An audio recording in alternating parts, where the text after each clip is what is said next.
Hello, everybody. Welcome to another episode of The Free Agent. Super pumped. Today I have Sasha Ashpis. Sasha, thanks for joining. Really appreciate it. Happy to be here.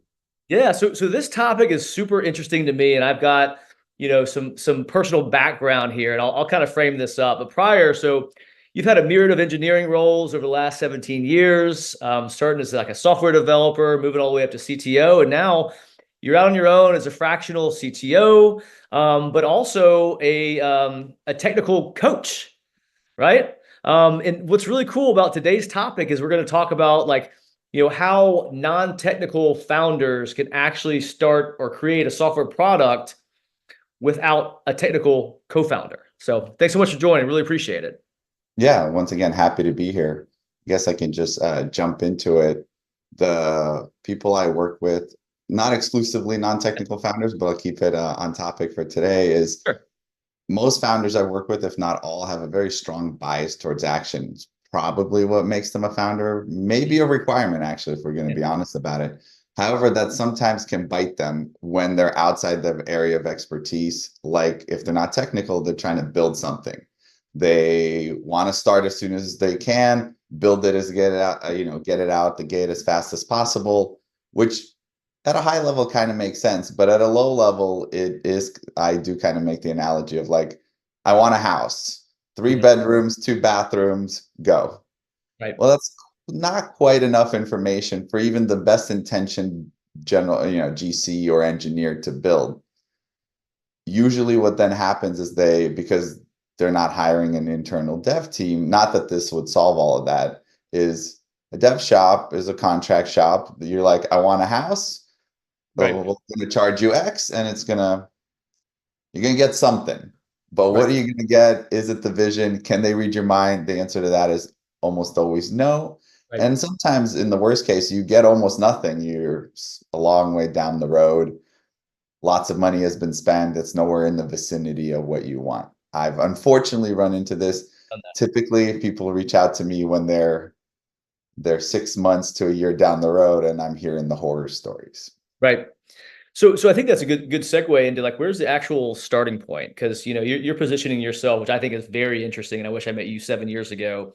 But you're positioning yourself as like kind of that fractional technical co-founder without generally an equity stake. Maybe that's something that happens later, but you essentially a gun to hire that can help a non-technical founder, kind of see their vision, right? Build their vision. So where's really kind of the starting blocks there? Because I agree, it's one thing to have kind of this concept in your brain. It's another one entirely to put it on paper, and then from paper, put it into software. So is it best, I would imagine, to kind of hire somebody such as yourself at the outset of having an idea or a vision? Because it's probably more expensive to bring you in, 6 months down the road when you have some construct, but it doesn't even kind of come close to the original vision or concept. Yeah, for fairness, it's a great question. For fairness, I cost the same whether you bring me in up front or 6 months down the road. However, the cost you incur as a business, you're 6 months in, you're paying someone, you're making moves left and right. That sunk, what we would call a sunk cost, I can't recoup for you. And then it does usually take time to get back to step one or the Sure. starting point to then start on a better journey. So to me, the where I always like to start out, it would be best if you can, have someone like myself with you at the outset before an engineer is hired or an engineer starts building anything, because that to me is always should be I don't want to say the last step, but in terms of the engineering process, everything should be buttoned up, ready to go, and the engineer is executing a plan, a blueprint, whatever you want, a Right. roadmap, whatever you want to call it, versus what often happens, especially in these smaller companies, is the founders iterating, which is fair, but then the engineer builds something, then they see it, and then we see it live for real, then you're like, oh, what about this? What about that? No, actually, I But want to go. Yeah, exactly. But what people realize, unfortunately, usually a little too late, that's very expensive. If you want an onboarding flow with 3 steps that do X, Y, and Z, however easy or not it is to build, it gets built. And then you're like, well, actually, I need A, B, and Z. yeah, And for a lot of people, they think it's, oh, it's just a, but usually it's not just a quick little, let me just change the screen and call it a day. Yeah, no, well, help me architect this real quick. And first and foremost, though, I definitely agree with like kind of the measure twice, cut once thought process because I've been through that situation where you've got an idea, you do some little mock-ups, some wireframes, and then they start coding, and then all of a sudden you're kind of in playing around with the tool. It doesn't work the way you want it to work because you didn't frame it out properly. And then all of a sudden you go through all these use cases that you're actually making in a vacuum, right? I Mhm. think the user wants to do this. I think the user wants to do that. And scope creep gets big. Yeah, change orders get big, and it can really become a mess. And in fact, we've got a marketplace of our own, and we're in our fifth iteration. And I've made a lot of those mistakes, unfortunately. So, where would really the starting blocks be for somebody? Does it start with kind of like, what is the concept?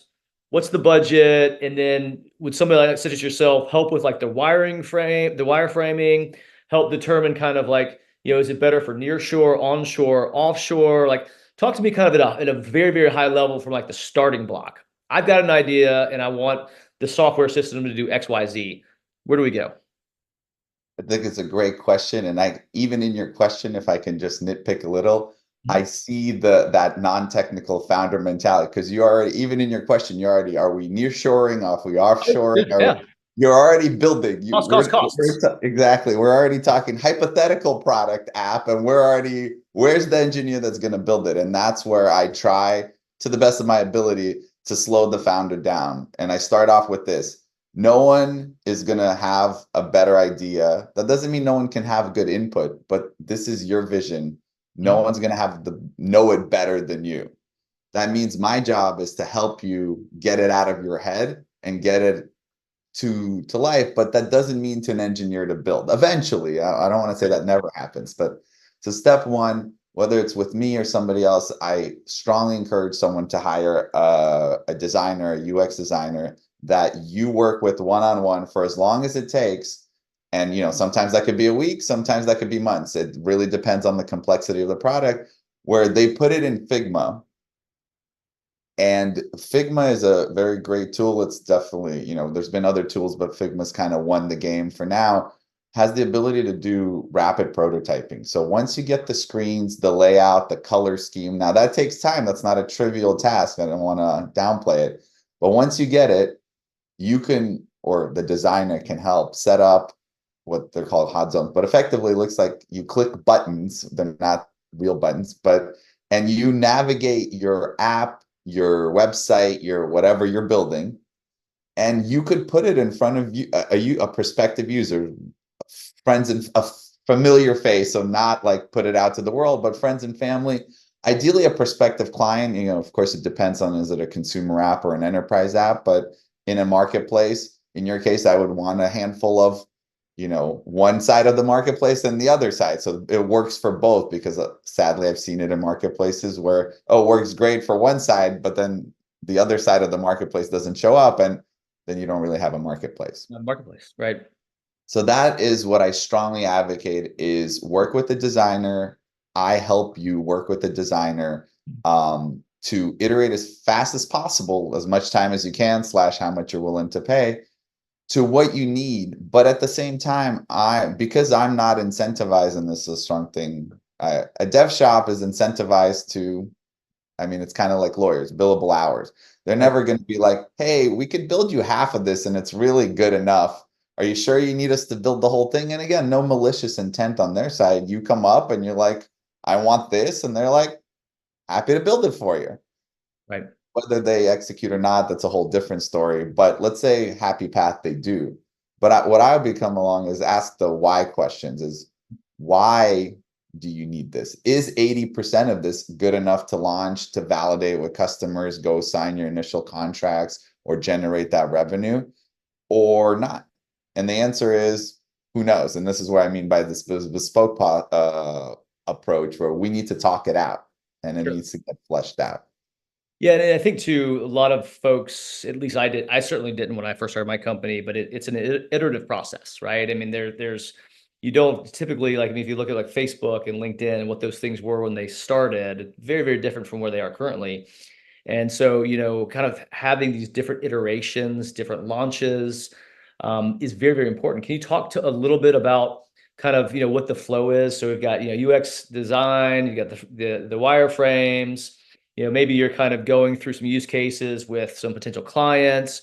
Then from there, is it all about kind of the product road mapping where you're trying to determine the different iterations? Then you tie that into budget, and then does that kind of lead you to determine, maybe the tech stack? Help us untangle that web a little bit, because there's a lot of confusion, particularly when you go to maybe kind of outsource it or offshore it. They are just going to maybe build in whatever code they want to. For sure. Or you tell them, you'll be like, build it in this, and they're like, okay, yeah, we got people that can do that. Yeah. It's a great question. Before we go building, I want to touch back. So we got the design, we got the prototype. I think another important step that gets overlooked, and sometimes you get it and sometimes you don't, and this is where a non-technical founder is kind of out of no man's land, where someone like me can help them out. Not every designer is the same. A lot of designers come from an engineering background, and so they build the Figma. There's, as almost everything else, you can build a Figma that's one of a kind art piece that's beautiful and all that stuff, but is very hard, and what I would say not an engineering speak. So when an engineer looks at it, they understand what they're looking at, but then every page is different, that you're not reusing components, there's no library. So an engineer will look at it, and if they're told this is what you need to build, then they're like, okay, I go build this.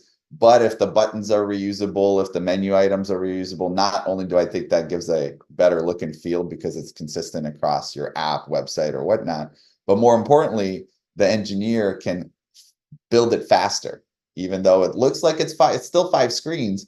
But if the radius or the color schemes are different, then they have to code that differently. And then worse, when you want to change it, let's say you want to redo your color scheme before launch or post launch, now every page has to be up, as opposed to, hey, here's our color scheme, change these 6, Sure. 7, 10 values, and everything gets updated. And that may not look how you want, but everything gets updated. And so reusability and components, and that's part of the design process that would be tough for a non-technical person to dive into, because how would they do it, right?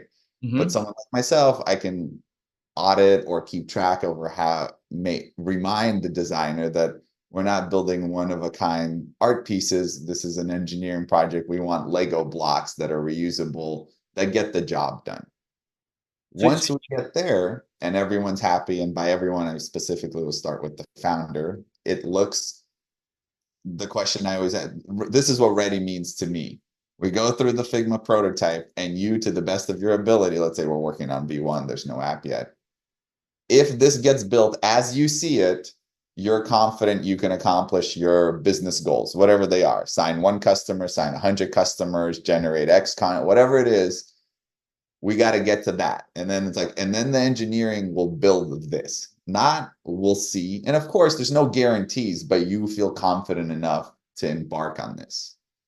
And after that, that's where not only can a proper bid be given, as opposed to this open end, we'll start building and we'll see where we get, but it's an enclosed project. So a dev shop, whether nearshore, offshore, or what, or an individual engineer, can be like, oh, this will take me a month for X dollars, or 6 months, a year, whatever, for Y dollars. And then additionally, where I provide my next, I feel, level of value is usually that's it. They're like, they do the bidding, probably they get 3 quotes, and they're like, I'll take the one in the middle, or the cheaper one, or the most expensive one, whatever, however they make their decision. But usually what doesn't happen is, hey, you're going to take you 6 months. Why? What milestones are we going to have along the way? So, and why are those the milestones? Usually require some level of technical acumen. It's not they'll adjust, and they'll be like, okay, the first page will be done on, but that's not how you really build a house, right? Think about it. You can't be like, okay, the first bathroom will be done month 1, and the second well, you can't kind of like close up just one bathroom. You kind of got to keep building the whole house and all the plumbing, and engineering on software is very similar to that. you So essentially, yeah, sorry. sorry.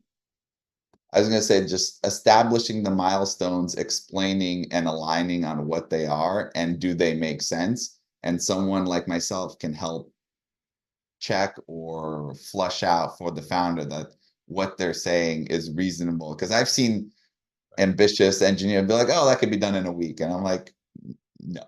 Even if you work 24 hours a day for the next week, there's no way that's getting done. Interesting. So you can kind of help translate the business objectives to engineering speak, help kind of, parse out the different milestones, what those should look like, even call BS on the software vendor or even the founder if their expectations are not based in reality.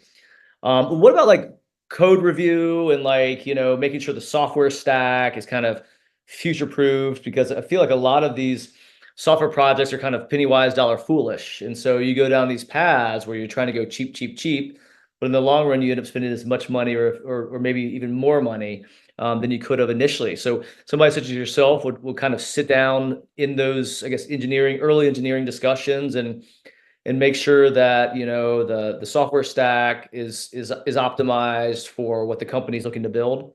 Yeah, I wouldn't use the word optimize, especially for V1, but I would use the word make sense. So I'm stack agnostic, but that doesn't mean any technology will do, and whatever the offshore, nearshore, or local dev wants is what we're going to do.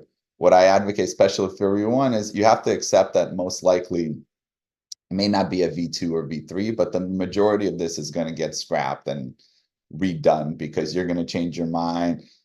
It's not going to scale to the if it's successful, it's not going to scale to the size. Similar to your analogy earlier of Facebook, they didn't build a website and an app that can handle Billion billions of people. people up front. They would have never launched, and that's what I have. It's okay. This is our starter home, and you're not gonna. This is not our forever home, and that's okay. But let's build it where it gets the job done. It gives us the shelter. It launches the app to accomplish whether that's a funding metric, whether that's a profitability metric, whatever your business goals are, it gets us to that step.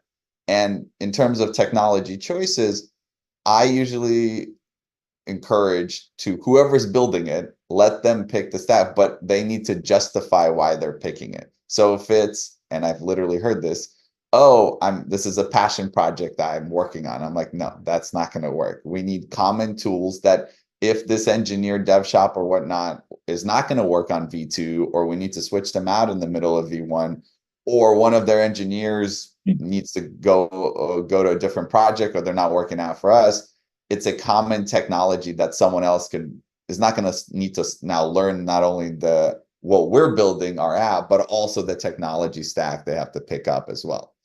So Right. that's where I just steer to, and there's a few common ones: React, Node.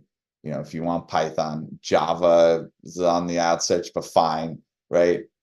But you have to be able to justify it for me. And sometimes I do run into of like, oh, I built this library wrapper on databases. I'm like, no, we're not going to use that because who knows it outside of you and your buddy that built this thing. Got it. No, that's super interesting as well. Because I mean, if the business relationship's severed, you need to make sure that somebody else can kind of pick up the ball and continue to run. Pardon the football analogy, but I think it paints a clear picture. What about kind of where you're going through the code review, or maybe they're starting to share kind of the different milestones where they are, and I mean, are you getting as granular where you're able to call BS on the product not working in accordance with where it should be in that milestone? Yeah, I can. This is now a founder decision, as since I'm time and material. If you want, how deep do you want me to be involved? I can be doing code review. Do I encourage? I don't think that's the best use of time, especially for a V1. It's more, and this is another thing I advocate of, don't pre-optimize. And I encourage that to the dev shop, because some people are like, well, by the book, we're building a rocket ship, so we got to make sure this thing can do this, this, and that. And I would be like, hey, we haven't even fired up the engines yet, let alone you're already planning for our trip to the moon or Mars. I think using SpaceX as an example, like, no, first, can you fire it up, static fire? Can it do a little hop test? Can we get it into orbit? And, one step at a time. And I definitely but that's not as fun as building the thing that's going to Right. go to the moon or to Mars. I understand that as an engineer, but at the same time, this is a business. We're trying to, it's a, Right. capitalist enterprise. It's not solely about fun. It shouldn't be zero fun, but that shouldn't be the driving factor. Similar like technology choices. It may be more fun to pick the latest and greatest library tool or whatnot, but this isn't what we're here for. This isn't a larger corporation that has R&D budget that you could experiment, and you should experiment, but not when you're trying to get your first thing out the door as fast as reasonably possible. So that would be where I'd like keep the focus on the business objective and use engineering as a tool to get there. But also remind the engineers that you're a tool and this is not a passion project or a hobby of yours on the side, Right. despite And what you want it to be. you're the business leader and the owner of the project, right? But I think that's a good segue into something I've struggled with personally, which is like perfectionism, right? So, basically, I'm not a developer. Like when I first started out trying to build our marketplace, in my mind's eye, it was, well, it needs to be complete before you put it in the market. And then obviously, the further I get down this kind of continuum, I understand that it is an iterative process. Most people don't expect something to be perfect these days when it's first launched. But how can you help an owner get out of their own way? Because I've delayed launches because of that perfectionism component, thinking it had to be perfect just because I didn't realize it.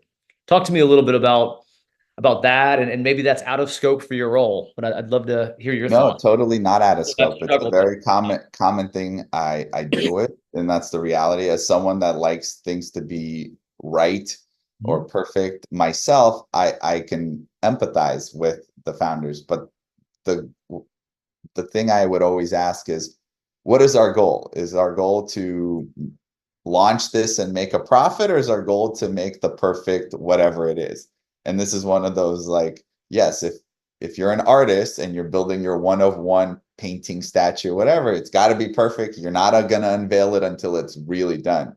I But that's not what we're doing here. And the question I always ask is, whatever X we're talking about, feature, page, whatnot, I always ask this question. If we build this, let's not, and I can give an estimate, or they're giving us an estimate of some time. Are you going to get a new customer, lose a customer if this X doesn't exist? And if the answer is no, then you don't need this X today. That doesn't mean throw it away and forget about it and we'll never build in it, but that's what a backlog is for. And it's what will you not be able to sell? What will stop you from selling today, tomorrow, next week? And if X isn't it, it's off. And if it is, it's in. Then we got to do it. And some things are very unsexy, like, well, you need user management. You need to be able to log in, and you need password, and you need to be able to reset it and all this other stuff. And there's tooling around to make that faster and easier. I'm just using it as one example. But ultimately, yeah, you got to have that. You need to be able to do whatever your app does. But then you may like, oh, changing my picture, or I really want an app. Well, does that matter for V1? Is someone not going to buy because there's no picture of them? Now, maybe your first customer says, no, no, if I can't see myself, I'm not buying, then you add that feature. And that's what I mean by back to my bespoke argument. You have to know your clients. Ideally, you've kind of done some research in the marketplace. And then that's the question I ask. Will this stop you from getting clients, or will you lose clients? And if the answer is no, we're not building it Got it. So now. you'll help them kind of round out, the leadership team, if you will, and then also kind of create that roadmap, and then have an emphasis on what's needed now and the way to kind of build it linearly so it kind of helps in the future. Exactly. And Excellent. that's ultimately, hopefully, that helps get V1 out the door, Right. get validation. And very common, I think, is the next phase. Like if you have a dev team, they're like, great, let's start on V2. And I always like, well, let's hit pause, because I'm sure there's all those X's we pushed out that weren't quote unquote make or break for the business. They're like, well, let's build all of those. And I'm like, but Right. do we get any validation that they're going to generate revenue now? Let's get it out into the market and get feedback from actual people, not hypothetically I'd pay you, but no, here's money because this solves a problem or alleviates or whatever. I need this for my business. I'm willing to pay for it. Or, oh, I need these other things, then I'd pay for it, which Got it. unfortunately also happens. No, that makes a lot of sense, and it's all about prioritization for sure. But it's tough out there for us non-technical founders, and you also feel there's so many money grabs that are happening all around us everywhere these days, and it's hard to kind of discern friend from foe. So really appreciate your thoughts here, Sasha. Thanks for joining us. Where can people find you? Yeah, so sasha.coach is my website. Feel free to reach out. Happy to talk about it. First meeting is definitely free. Happy to just discuss and learn more. I'm really passionate about helping entrepreneurs and getting businesses off the ground, technical or otherwise. Excellent. Thanks so much, man. Really appreciate you taking the time. Thank you.